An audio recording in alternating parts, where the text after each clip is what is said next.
Hello everyone. हम बात कर रहे थे डाइऑक्सीजन की एंड लास्ट लेक्चर्स में हमने डाइऑक्सीजन की केमिकल प्रॉपर्टीज के बारे में, फिजिकल प्रॉपर्टीज में इसकी प्रिपरेशन ऑफ डाइऑक्सीजन हमने कंप्लीट कर ली थी। फ्रेंड्स, अभी तक जिन लोगों ने मेरा चैनल सब्सक्राइब नहीं किया है, प्लीज मैं उन लोगों से रिक्वेस्ट करना चाहती हूँ कि अब प्लीज मेरे लेक्चर्स को अगर आपको आगे कंटिन्यू करना है तो प्लीज यार एक बार सब्सक्राइब कर दीजिए, क्योंकि मैंने अभी तक आप लोगों से रिक्वेस्ट नहीं किया था, सिर्फ मुझे अपना काम करना था। लेकिन अब मुझे ऐसा लगता है कि आप लोग सब्सक्राइब करेंगे, लाइक एंड शेयर करेंगे, तो ये जो मैं मेहनत कर रही हूँ ये मेरा आगे और मुझे मोटिवेशन मिलेगा इस चीज से कि चलो बच्चे लाइक कर रहे हैं और सब्सक्राइब कर रहे हैं। तो मैं आपसे रिक्वेस्ट करना चाहती हूँ, जिन लोगों ने अभी तक मेरा चैनल सब्सक्राइब नहीं किया है वो मेरे चैनल को प्लीज सब्सक्राइब करें। एंड जिन लोगों ने सब्सक्राइब नहीं भी किया है वो लोग भी मुझे मेल करके जो बोल रहे हैं कि आप ये वीडियोस के लेक्चर्स बना दीजिए, तो प्लीज मैं उनके लिए लेक्चर्स रिकॉर्ड करूंगी वन बाय वन, लेकिन वो थोड़ा टाइम लगेगा। डे बाय डे हम इस पे काम करते जा रहे हैं और आपके लिए एक कंप्लीट प्लेटफॉर्म लेके आ रहे हैं जो कि टोटली फ्री ऑफ कॉस्ट होगा। बट उसके पहले अगर आप मेरे चैनल को सब्सक्राइब करते हैं तो ये बहुत ज्यादा हेल्पफुल होगा। ओके, तो let's start uses and anomalous behaviour of oxygen dioxygen. तो लुक, जब भी हम एनॉमलस बिहेवियर की बात करते हैं तो आपका जो फर्स्ट एलिमेंट होता है head of the family member, वो कुछ रीजन की वजह से आपका एनॉमलस बिहेवियर शो करता है और सबके लिए एक ही रीजन है। क्या? Small size, high electronegativity and absence of vacant D. तो ये आपको कुछ चीजें याद रखनी है कि ये क्यों एनॉमलस बिहेवियर शो करते हैं। यूजेस ऑफ डाइऑक्सीजन, तो देखिए ऑक्सीजन मिक्स्ड विद हीलियम और carbon dioxide is used for artificial respiration. बहुत ज्यादा काम का पॉइंट है यहाँ पे कि जब हम ऑक्सीजन को हीलियम या कार्बन डाइऑक्साइड के साथ में मिक्स कर देते हैं तो ये आर्टिफिशियल रेस्पिरेशन में यूज किया जाता है। Liquid oxygen is an important constituent of fuels used in rockets. Rockets में फ्यूल का जो एक बहुत ज्यादा पार्ट, महत्वपूर्ण पार्ट होता है, वो क्या होता है आपका? लिक्विड ऑक्सीजन होता है। तो is important constituent of fuels used in rockets. Liquid oxygen mixed with finely divided carbon act like is a dynamite in coal mines.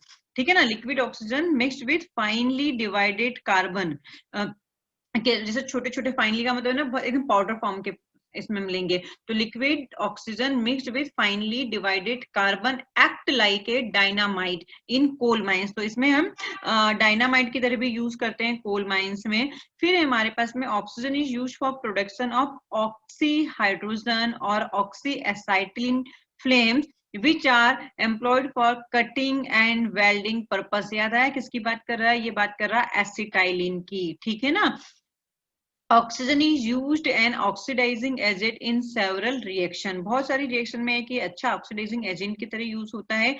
O18 जो कि आइसोटोप से ऑक्सीजन का, is used as a tracer element in the study of reaction mechanism. किसकी तरह? Tracer element की तरह इसका use किया जाता है रिएक्शन मैकेनिज्म में। तो ये आपको यूजेस आपको याद रखना है। उसके बाद में है anomalous behaviour of oxygen. Anomalous behaviour किसकी वजह से होता है? वी नो दैट, है ना। Oxygen differs from rest of all the chalcogens. The important points of difference between oxygen and other elements of group 6A are oxygen is a gas, other elements are solid. We know that ये diatomic gas होता है, जबकि बाकी के सारे क्या है आपके सॉलिड फॉर्म में होते हैं रूम टेम्परेचर पर। ऑक्सीजन जो होता है वो आपका सिंपल डायटोमिक है, जबकि अदर जो भी है वो ऑक्टाएटोमिक होते हैं। लेकिन आपको ये भी ध्यान रखना है कि सल्फर जो होता है above the 1000 degree Celsius octatomic से डायटोमिक में स्टेबल हो जाता है। ठीक है। Oxygen is a non metallic element and form oxide of different nature. ठीक। उसके बाद में the valency of oxygen is only 2 other element exhibit even hexavalency. आप ये भी याद रखेंगे कि अगर वाटर की मैं बात करूं और वाटर में अगर आइस की हम बात करूं तो in the form of ice oxygen जो होता है वो मैक्सिमम कोवैलेंसी 4 रखता है, बाकी इसकी वैलेंसी 2 होती है। Although molecular chalcogens have even number of electron, oxygen is paramagnetic, we know that. And the hydride of oxygen is a liquid. जैसे आपके पास में H2 liquid है, while hydride of other element are colorless, foul smelling, toxic H2S। मतलब H2S की gas तो बहुत ही गंदी होती है एकदम। उसके बाद में water is neutral hydride of other element, जैसे दूसरे जो है आपके एसिडिक होंगे तो टॉप टू बॉटम जाने पर आपके एसिडिक कैरेक्टर इंक्रीज होता जाता है। Oxygen form only fluoride, oxygen सिर्फ फ्लोराइड बनाता है, बाकी अदर जो एलिमेंट होते हैं वो बहुत सारे नंबर में हैलाइड्स का फॉर्मेशन करते हैं। The anomalous behaviour of oxygen attribute to the small atomic size, high electronegativity and vacant d orbital, we know that. आगे बढ़े। एमसीक्यूज की अगर हम बात करें तो जितने भी अभी टॉपिक्स हम कवर कर लेते हैं उसमें से कुछ कुछ हम एमसीक्यूज देख लेते हैं। कॉमन वैलेंसी उसकी कितनी हो जाएगी, 2 हो जाएगी। उसके बाद में याद रखें कहाँ पे 2 नहीं होती है ना, टेट्रा वैलेंसी में तो 4 वैलेंसी भी शो करता है, but in the form of ice. Classification क्या है हमारे पास में, क्लासिफिकेशन ऑफ ऑक्साइड। तो देखिए ऑक्साइड जो होंगे वो आपके एसिडिक, बेसिक और बहुत सारे नेचर के हो सकते हैं। डिपेंड करता है कि ये कौन से किससे मिलकर बने हैं। अगर ऑक्सीजन आपका मेटल से जुड़ा है तो बेसिक ऑक्साइड होगा, अगर नॉन मेटल से जुड़ा है तो आपका एसिडिक ऑक्साइड हो जाएगा। फिर इलेक्ट्रोनेगेटिविटी के डिफरेंस के बिहाफ पे हम डिसाइड करते हैं कि एसिडिक होगा, एम्फोथेरिक होगा या न्यूट्रल होगा या फिर आपका बेसिक होगा। ये 4 टाइप के होते हैं generally, acidic oxide, basic oxide, amphoteric oxide and neutral oxide. Okay, अब देखिए ऑक्साइड में हमारे पास में सिंपल ऑक्साइड होते हैं और मिक्स्ड ऑक्साइड होते हैं। जैसे कि आपके मिक्स्ड ऑक्साइड कौन से हो जाएंगे, Fe3O4 जो कि कॉम्बिनेशन होगा आपका फेरस और फेरिक का, और PbO4 Pb3O4 जिसमें हम फिर क्या निकालते हैं, एवरेज ऑक्सीडेशन नंबर निकालते हैं। 4 type of oxide based on nature. ये है बेसिक होगा, तो अगर बेसिक ऑक्साइड है तो आपको ये समझ में आ रहा है कि देखिए Na से मिलकर बना है। आप यहाँ पे एग्जांपल ऑफ ऑक्साइड में देखिए, एग्जांपल में मेरे पास में क्या है, मेटल, सारी मेटल है, जैसे सोडियम हो गया, पोटेशियम हो गया, मैग्नीशियम हो गया। अगर इनके ऑक्साइड होंगे तो बेसिक होंगे, और ये अगर बेसिक है तो न्यूट्रलाइज हाइड्रोलाइक एसिड, मतलब एसिड से न्यूट्रलाइज होंगे। फिर एसिडिक अगर ऑक्साइड है तो ये बेस से, जैसे caustic soda, sodium hydroxide, potassium hydroxide, इससे ये न्यूट्रलाइज होंगे। कौन होते हैं हमारे पास में यहाँ पे, सॉरी, जैसे नॉन मेटल से, जैसे B2O3 हो गया, CO2 हो गया, NO2P4O6, और इनके एसिडिक कैरेक्टर हमें कैसे फाइंड आउट करना होता है, ऑर्डर कैसे फाइंड आउट करना होता है। सबसे पहले आप क्या देखोगे, आप ये देखोगे कि अगर सेम एलिमेंट है, अगर सेम एलिमेंट होगा तो हम क्या देख लेंगे, उसमें ऑक्सीडेशन स्टेट देख लेंगे। अगर डिफरेंट डिफरेंट एलिमेंट होता है तो हम इलेक्ट्रोनेगेटिविटी देखते हैं। और ये ट्रेंड्स मैंने आपको पीरियोडिक टेबल, सॉरी, आपका पी ब्लॉक में all trends in one shot करके एक वीडियो बनाया है, उसमें जाके आप देख सकते हैं।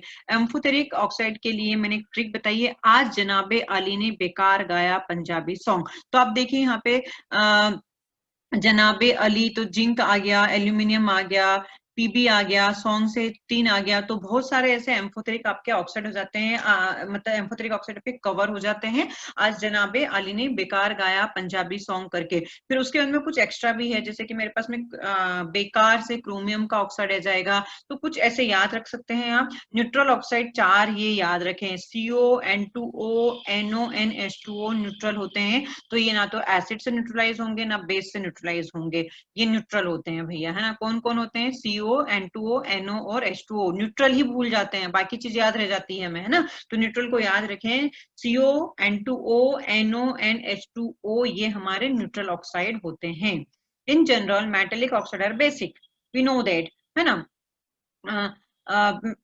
And oxide of some metalloid are amphoteric. Alumina react with acid as well as alkali, exhibit dual nature. We know that जनाबे अली में सेकेंड नंबर एल्यूमिनियम ही आता है। जब एल्यूमिनियम आप एसिड के साथ में रिएक्शन करता है तो ये हमें X+Y/4O2, और एल्यूमिनियम जब आपके किसी बेस के साथ में रिएक्शन करता है तो ये हमारे पास में क्या देता है, Y/2H2O देता है। Okay, we know that. In general non metallic oxide जो होंगे वो आपके एसिडिक होंगे। Some of the non metallic oxide neutral होते हैं। अब न्यूट्रल में आपको 4 मैंने याद करा दिए हैं। Neutral oxide do not react with acid as well as base. If an element is forming 2 or more binary oxide, that oxide with more oxygen content in generally acidic, more acidic। तो oxidation state हमें यहाँ पे निकालना होता है, लेकिन phosphorus वाला याद रखना, H3PO3, H3PO2 और H3PO4 में आपका H3PO3 ज्यादा एसिडिक होता है as compare to H3PO4। Make it a point. इनमें से कौन एम्फोथेरिक होगा, तो यहाँ पे Al2O3 is amphoteric. Oxides are compound, ternary, binary, quaternary, none of this, ये होगा बाइनरी, ठीक है ना, बाइनरी होते हैं, याद रखें।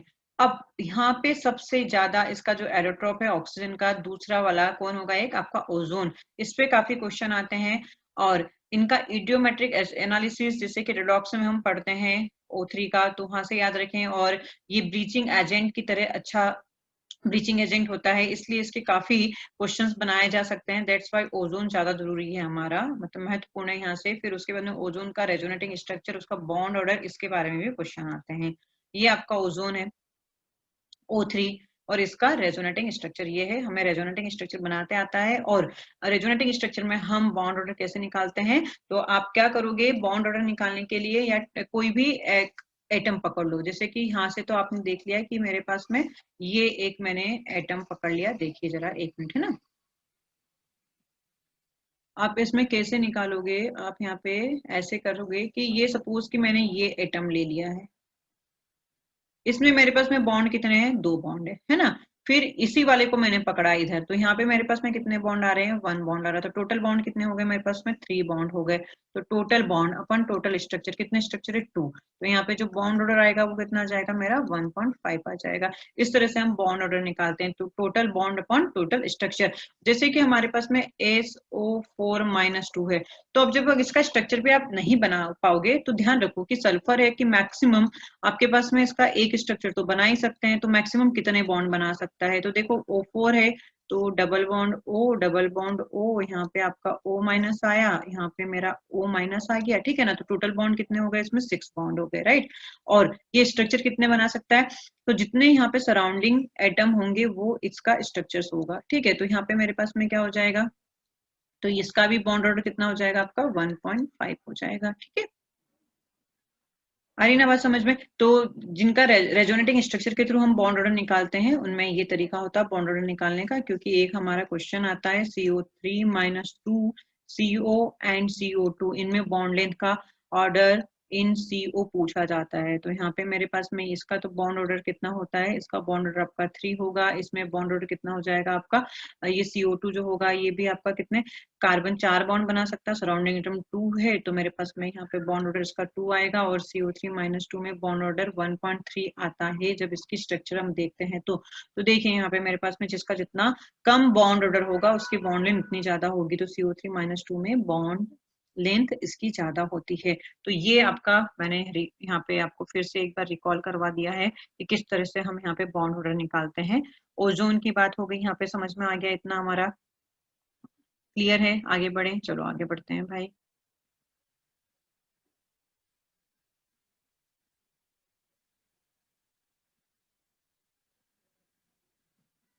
ओके, अब कहानी है हमारे पास में कि और इसके ऊपर क्या क्या चीजें आ जाती है। एक सेकेंड,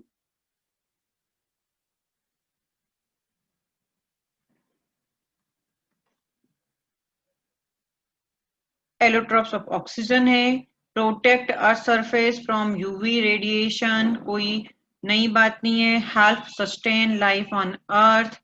उसके बाद में है हमारे पास में ओजोन वाज डिस्कवर्ड। अब किन किन साइंटिस्ट ने, अगर बाई चांस अगर आ जाता है कभी, तो वॉन मैरियम साइंटिस्ट ने इसे डिस्कवर किया था। ओजोन नाम किसने दिया था, ये सब चीजें पूछी जा सकती है, एक बार आप इसको देख सकते हैं। और molecular formula of ozone determined सोरेट। Ozone is present in upper atmosphere and absorb the harmful UV rays from sun. Sun से जो यूवी रेज आती है उसको एब्जॉर्ब करता है, इसलिए हमें स्किन कैंसर वगैरह से बचाया जा सकता है। लेबोरेटरी प्रिपरेशन की अगर मैं बात करूं तो ozone is produced from oxygen by silent electric discharge. The instrument used for such an allotropic conversion is called ozoniser, ठीक है ना। मतलब आप जो ओजोन जिसमें बना रहे हो उसे हम क्या बोलोगे, ओजोनाइजर।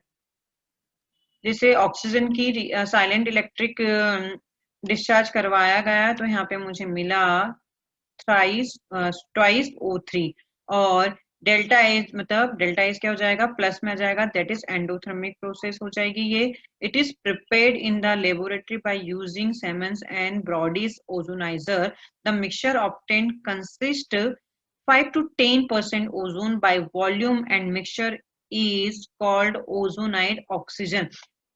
5 से 10% ओजोन बाय वॉल्यूम होता है। The mixture obtain consist 5 to 10% ozone by volume, and इस मिक्सचर को क्या बोलते हैं हम? ओजोनाइड ऑक्सीजन कहते हैं। ओजोनाइड ऑक्सीजन मतलब जिसमें 5 से ऐसी ऑक्सीजन जिसमें 5 से 10% ओजोन होती है उसे हम ओजोनाइड ऑक्सीजन कहते हैं।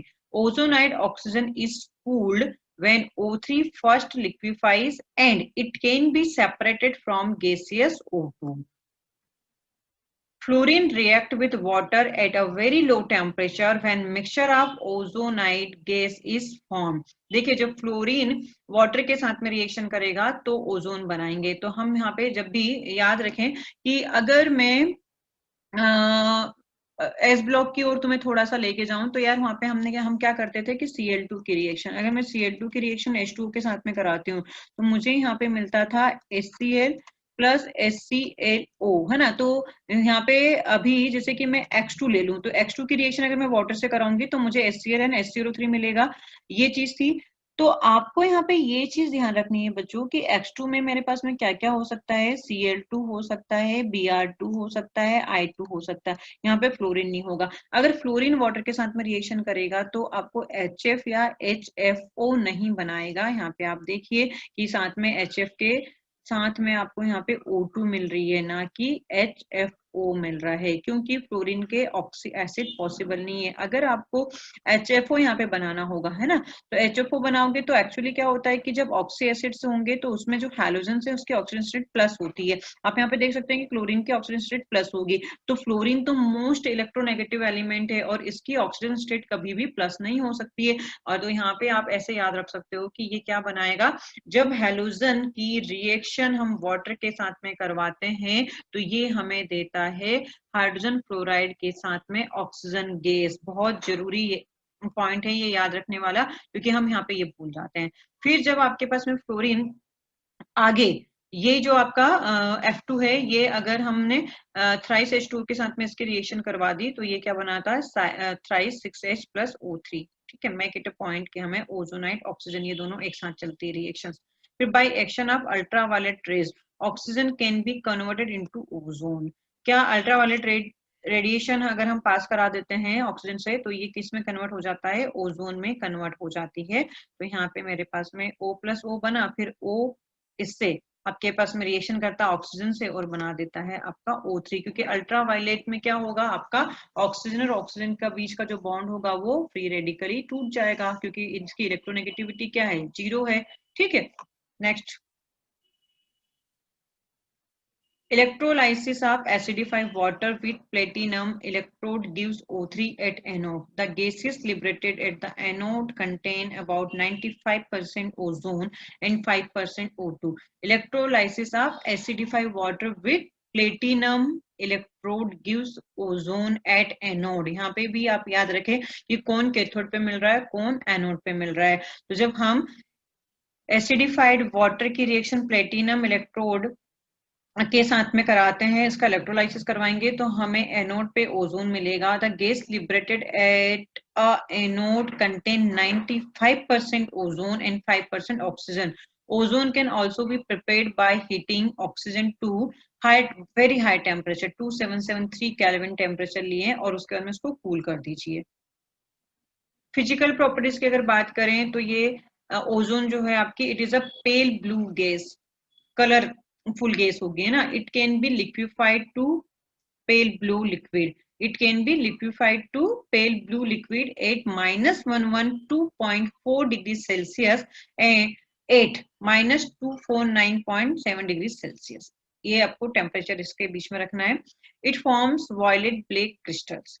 जब आप इसे लिक्विफाइड करते हो तो पेल ब्लू से ये क्या बना देता है? आपका वायलेट ब्लैक क्रिस्टल्स बना देता है। It is heavier than air. It is slightly soluble in water but more soluble in turpentine oil, glacier acetic acid or carbon tetrachloride. When inhaled in small amount, it cause headache and nausea. Small amount में भी अगर अपन ozone को गलती से भी inhale कर लेते हैं तो headache और nausea मतलब किस फील होगा आपको? It is diamagnetic in nature. देखिए डायमैग्नेटिक नेचर है फिर भी ये पेल ब्लू गैस है। Make it a point, diamagnetic होते हुए भी तो यहाँ पे क्या होगा? चार्ज ट्रांसफर स्पेक्ट्रा ऑक्सीजन, ठीक है ना। तो इसकी वजह से ये क्या होता है आपका? कलरफुल होती है। फिर एक chemical property decomposition, it is unstable and decompose completely into oxygen at 300 degree Celsius पे ओजोन अगेन डिकम्पोज हो जाती है, जिससे ये बनी हुई है आपका O2 में। ठीक है, उसके बाद में मेरे पास में ऑक्सीडाइजिंग नेचर की अगर मैं बात करूं तो ozone decompose to give nascent oxygen. ये इसका सबसे महत्वपूर्ण पॉइंट है बच्चों कि जब ऑक्सीजन डिकम्पोज होती है तो नेसेंट ऑक्सीजन देती है, और ये नेसेंट ऑक्सीजन देने की वजह से ही ब्लीचिंग एजेंट की तरह काम करती है। It oxidise HCl into Cl2, HCl को ये Cl2 में, HBr को Br2 को एंड HI को I2 में डिकम्पोज करती है। O3 जैसे यहाँ पे डिकम्पोज हुई O2 प्लस O में, तो HCl ऑक्सीजन के साथ में रिएक्शन करेगा और क्या बना लेगा, H2O प्लस Cl2 बना लेगा यहाँ पे। तो आप देखिए रेडॉक्स रिएक्शन यहाँ पे जब इक्वेट करेंगे हम इसे तो H2O plus Cl2 plus O2 हमें मिल जाएगा। Acidifies ferrous sulphate into ferric sulphate. जब ferrous sulphate H2SO4 plus O3 की रिएक्शन, तो ऑक्सीडाइजिंग एजेंट है ना, तो फेरस सल्फेट को किस में चेंज कर देता है, ये फेरिक सल्फेट में चेंज कर देता है, क्योंकि ऑक्सीडाइजिंग नेचर की तरह ऑक्सीडाइजिंग होगा तो फेरस से फेरिक में चला जाएगा। It liberate I2 from neutral potassium iodide solution. ये क्या करेगा आपका पोटेशियम आयोडाइड सॉल्यूशन जो कि न्यूट्रल होगा और उससे I2 को लिबरेट करेगा। पोटेशियम आयोडाइड लिया, वाटर लिया, ओजोन की रिएक्शन करी तो potassium hydroxide plus I2 plus O2 बन जाएगा आपका। Black PbS is oxidise to PbSO4 colourless. अभी कलरलेस क्यों हो गया, आपका ब्लैक था पहले PbS, इसने क्या करा, नेसेंट ऑक्सीजन दी, उस नेसेंट ऑक्सीजन का नेचर क्या है, ब्लीचिंग, तो ब्लीच कर देता है, इसलिए कलरलेस हो जाता है। ठीक है ना, PbS प्लस O3 के साथ में रिएक्शन होगा PbSO4 प्लस O2, तो यहाँ पे ये जाएगा PbS को हम गेलेना भी बोलते हैं, PbS को क्या बोलते हैं, गेलेना। तो गेलेना को ये PbSO4 में चेंज कर देता है। आपका जो गेलेना होता है वो ब्लैक कलर का होता है और ये PbSO4 जो होगा वो कलरलेस हो जाता है। फिर copper sulphide, zinc sulphide, cadmium sulphide और oxidise to copper sulphate, zinc sulphate and CuSO4। तो वी नो दैट कि मेटल सल्फाइड से मेटल सल्फेट में चेंज हो जाता है। जब हम मेटल सल्फाइड का ऑक्सीडेशन करवाते हैं तो ये मेटल सल्फेट में चेंज होती है। और आपका जो ओजोन है वो क्या है, एक ओजोन हमारा ऑक्सीडाइजिंग एजेंट है, इसलिए ये इसके सल्फेट में चेंज हो जाते हैं। It oxidise nitrides into nitrates, sulphide into sulphates. NaNO2O3 को NaNO2 प्लस O2 में चेंज कर देगा, प्लस आपके पास में सल्फाइड है उसको भी सल्फेट में चेंज कर देता है। It oxidise arsenite to arsenate, manganate to permanganate and ferrocyanide to ferric cyanide. ठीक है, ये आपके पास में ऑक्सीडाइजिंग नेचर की वजह से ये सब रिडॉक्स रिएक्शन यहाँ पे हो रही है। I hope clear points all. फिर moist iodine is oxidise to iodic acid. ये बहुत काम का है कि अगर हमारे पास में एक्वस या थोड़ा सा वाटर के प्रेजेंस में ये मॉइस्ट I2 होता है तो ये HiO3 में चेंज हो जाता है।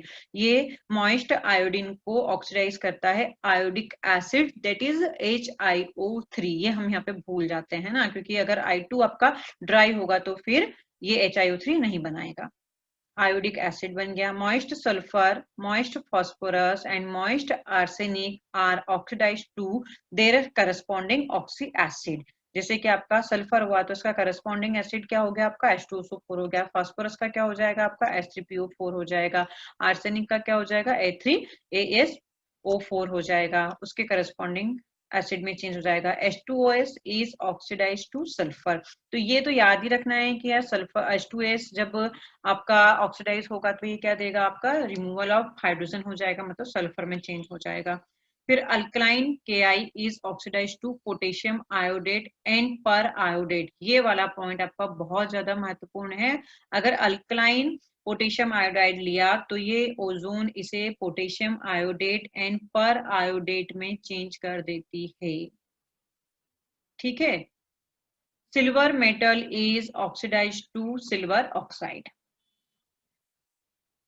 Ozone oxidise nitric oxide to nitrogen dioxide. जब नाइट्रिक ऑक्साइड मतलब NO को इन्होंने किसमें चेंज कर दिया है, नाइट्रोजन डाइऑक्साइड में ऑक्सीडाइज कर देती है। Ozone forms ozonide by reaction with alkenes and alkynes. जैसे एल्कीन और अल्काइन पे ओजोनोलाइसिस हमने करवाया था अनसेचुरेटेड पे, तो हमने क्या कहा था वहां पे कि ये ओजोनाइड्स, जैसे कि फाइनल, फिर ओजोनाइड तो बनाती है लेकिन आपका जो फाइनल प्रोडक्ट है वो हमें पता होना चाहिए कि फाइनल प्रोडक्ट क्या बनेगा। जैसे कि आपके पास में CH3 CH double bond CH2 होता है, इसकी रिएक्शन हम O3 से डायरेक्ट नहीं कराते थे, लेकिन किससे, O3 के साथ में हम क्या क्या लेते थे कि दो टाइप का ओजोनोलाइसिस करवाते थे, आपका रिडक्टिव ओजोनोलाइसिस और ऑक्सीडेटिव ओजोनोलाइसिस। तो हम क्या करते थे, ये एक बॉन्ड तोड़ा, एक ऑक्सीजन और एक ऑक्सीजन इसको पकड़ा दिया, तो इसके पहले ये तो अपनी डायरेक्ट हो गई थी, लेकिन इसके पहले क्या करता है, ये ओजोनाइड मतलब एक साइक्लिक स्ट्रक्चर बनाता है जिसे हम बोलते हैं ओजोनाइड। तो ये आपको ऑर्गेनिक में भी बहुत ज्यादा यूज होती है, इसलिए ओजोन को पढ़ना ज्यादा जरूरी हो जाता है, क्योंकि इसका यूजेस हमारा inorganic as well as organic दोनों में ही होता है। जैसे आपने एल्किन लिया, ओ सॉरी, तो यहाँ पे C2H4O3, ये ओजोनाइड बना ना, इसके आगे फाइनल प्रोडक्ट, क्योंकि अनस्टेबल होता है तो ओजोनाइड तो अनस्टेबल होगा, फाइनल प्रोडक्ट आपको जैसे बताया गया है वैसे ही बनाइए। Properties of ozone. अब देखिए प्रॉपर्टीज ऑफ ओजोन में टेलिंग ऑफ मरकरी, यार ये बहुत ज्यादा क्वेश्चन पूछे जाते हैं टेलिंग ऑफ मरकरी से।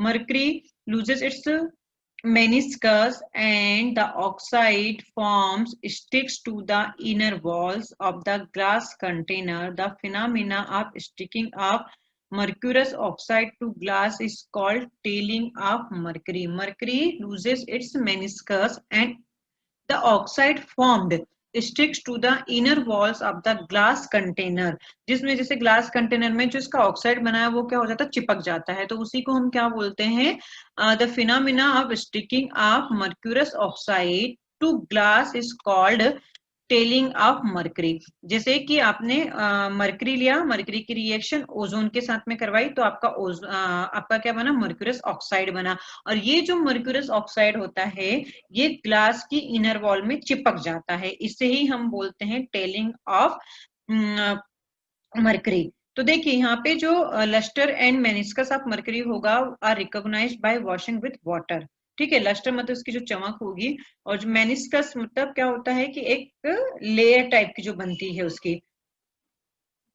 There are few reaction in which whole of the oxygen is used up into the process of oxidation. पहला है ऑक्सीडाइज SO2 to SO3। ठीक है, फिर हमें पता है यहाँ पे एसिडिफाई SnCl2 से वो SnCl4 में ऑक्सीडाइज कर देगा। Reduction ability, ozone takes up an oxygen atom from some substance to reduce them. जैसे O3 ने ओजोन ले लिया और आपका ट्वाइस O2, तो ये दोनों की तरह काम करता है। Ozone reduce silver oxide to metallic silver, ozone silver oxide को मेटेलिक सिल्वर में रिड्यूस कर देता है। ठीक है, मेटेलिक मतलब बिल्कुल एकदम एजी बन जाएगा आपका। फिर ozone reduce H2O2 to H2O, BaO2 to BaO, मतलब ओजोन BaO2 को BaO में रिड्यूस कर देता है। फिर H2O2 ओजोन के साथ में रिएक्शन करके वाटर एंड आपका डाइऑक्सीजन दे देता है। BaO2 plus O3 it will gives BaO plus twice O2। Ozone reduces PbO2 to a stable lead monoxide litharge।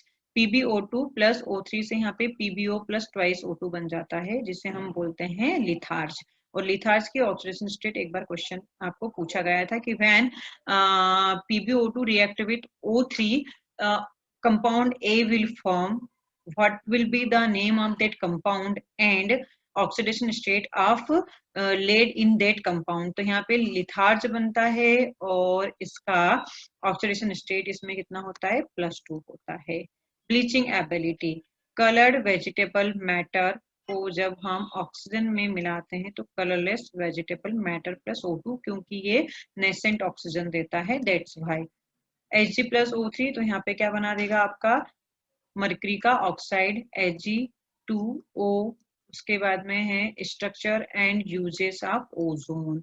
Structure of ozone, we know that ये resonating structure होता है, हम इसे अच्छे से जानते हैं।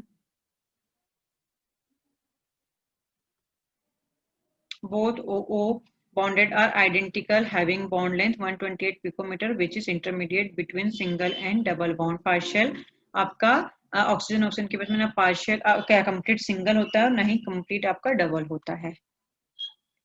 Infrared and electron diffraction spectrum show that O3 molecule it is angular and OOO bond angle is 117 degree. ठीक है ना.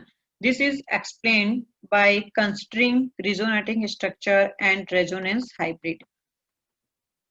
Test of ozone या test for ozone. Ozone can be detected by its blue coloration even as a gas. Through its fishy color, ozone can be detected when mercury loses its meniscus and sticks to glass surface, जैसे कि telling of mercury. ये भी आपका test of ozone है. Ozone can also be detected as its turn starch iodide paper to blue. जैसे आपका potassium iodide लिया, H2O लिया, ओजोन के साथ में रिएक्शन करवाई तो बोरेट बफर यहाँ पे तो पोटेशियम हाइड्रोक्साइड आयोडीन बन जाता है. यहाँ पे pH 9.2 लेते हैं. Na2H2O3 आयोडीन के साथ में रिएक्शन करेगा Na plus Na2S4O6. तो this is a quantitative method for estimation of O3 gas. फिर benzidine paper to brown. Benzidine paper को ब्राउन में चेंज कर देता है. टेट्रामिथाइल बेस को ब्लू में चेंज कर देता है. सिल्वर फॉइल को ब्लैक में चेंज कर देता है. Ozone does not decolourise the pink permanganate solution. ये परमैग्नेट सॉल्यूशन को चेंज नहीं करता है. The amount of ozone may be determined quantitatively bye N इडियोमेट्रिक titration, जिसे हम डिटेल में रेडॉक्स वाले चैप्टर में पढ़ते हैं. Uses of ozone. It is used in germicide and disinfectant. It is used for sterilizing water. It is used in improving the quality of atmosphere at crowded places. जैसे आपके पास में tube railways, mines, cinemas, halls, इसमें use किया जाता है. आपका light वगैरह जैसे कि जहाँ पे बहुत धुंध रहती है ना, तो फोग लैम्प आप बोल सकते हो, just like. It is used for bleaching oils, oil painting.